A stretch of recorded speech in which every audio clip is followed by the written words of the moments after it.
In this video, I'm going to show you how to insert a logo into CapCut.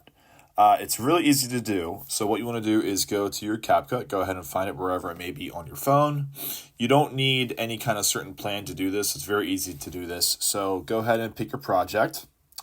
And what you want to do is don't select the video because you're going to get all these different kinds of options. So just deselect it by clicking anywhere on your screen, and it's real easy to do. So go ahead into overlay at the very bottom and click add overlay, and then go ahead, you can do videos or photos. So I'm just going to pick photos and get my logo off of Google. I just got this off of Google, and you can hit add.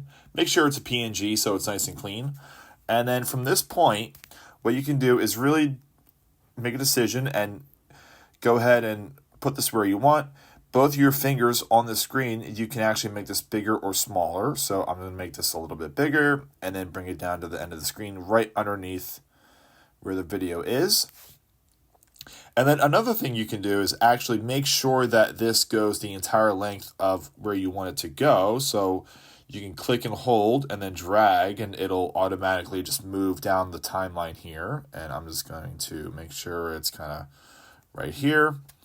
And then that way, when you play the clip, it'll be that entire section here. As you see here, I won't play the clip, but it is going through, and it's on the video, it's on top, and it's overlaid on top. So it's real easy to import a logo onto a current project that you have. Make sure it's a PNG so it looks nice and clean. And that's it. That's how you would end up inserting a logo in a CapCut. Hope you guys liked the video. Keep it simple, and we'll see you in the next one.